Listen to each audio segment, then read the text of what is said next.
Assalamualaikum warahmatullahi wabarakatuh. Nama diberi Nur Naswa Izzati binti Samsubari dari SMA Adiniyah Al-Islamiyah.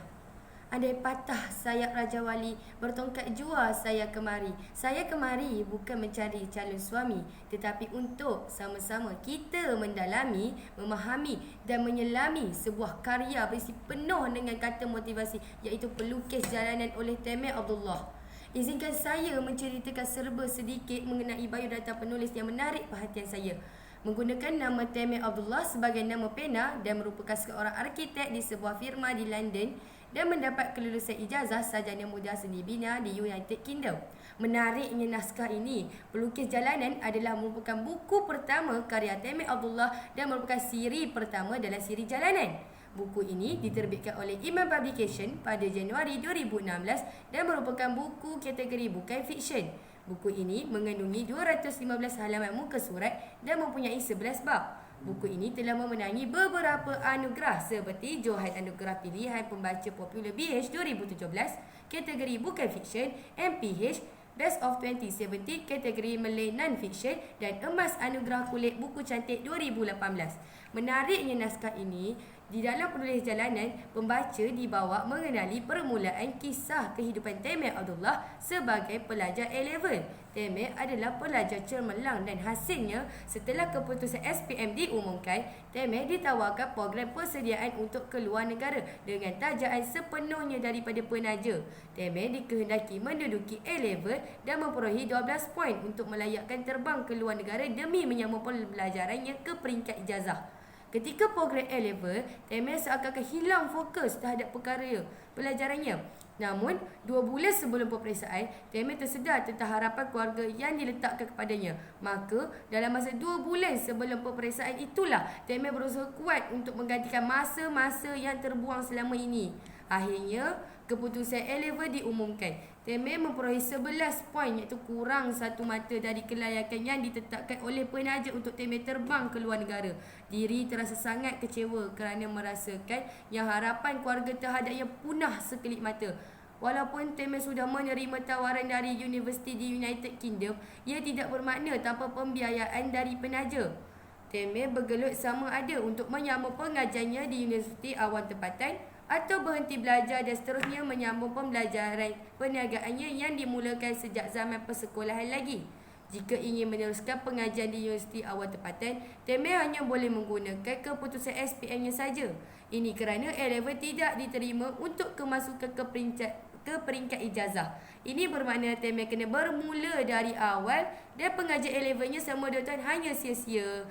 Selepas puas berfikir dan melihat sokongan yang diberikan oleh keluarga, Temeh nekat untuk terbang ke UK, mendaftar universiti dan memulakan pengajiannya walau tanpa ada penaja. Ketika itulah duit yang ada di tangannya hanya cukup-cukup untuk membeli tiket kapal terbang, membayar yuran pendaftaran universiti dan memulakan kehidupan di UK. Temeh terbang di UK seorang diri ditemani oleh doa dan harapan dari keluarga.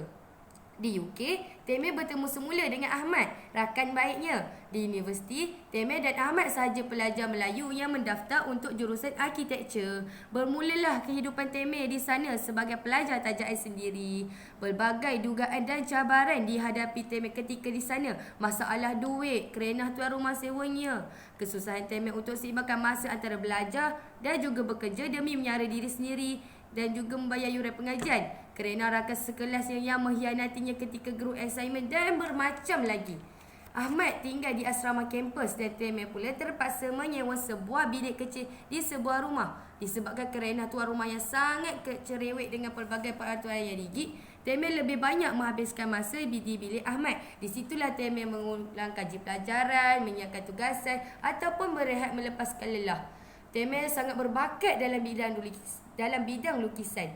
Hasil tangannya sering mendapat perhatian pensyarah dan rakan-rakan sepengajiannya. Selain itu, Temeh juga menjadikan bakat melukisnya itu sebagai salah satu sumber pendapatannya. Temeh akan bersia-sia di kota London tak kala ternampak pemandangan yang menarik. Dia akan berhenti dan melukis lukisan tersebut dan akan dijual sama ada kepada pelancong atau orang tempatan.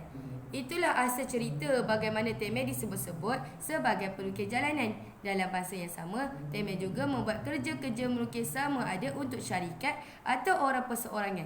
Temeh juga menjadi salah seorang penyanyi baska menyertai kumpulan yang dianggotai oleh rakan sekelasnya. Semuanya dilakukan demi menampung pengajian dan kehidupan yang didukir. Sebagai kenang-kenangan, Temeh akan mengambil setiap gambar lukisan yang dihasilkannya dan seterusnya upload di Instagram. Tanpa diduga, lukisannya mendapat perhatian ramai sama ada di Malaysia ataupun di UK. Follower IG-nya bertambah dan namanya sering menjadi sebutan. Namun, jadi siapa yang tahu siapa Temeh Abdullah? Walaupun rakan sekelilingnya menjadi salah seorang follower IG-nya, mereka tidak sedar yang individu yang dikagumi kerana kehebatan karyanya itu sebenarnya ada di hadapan mata mereka yang digelar dengan nama Tomato. Cerita ini berdasarkan kisah benar tau.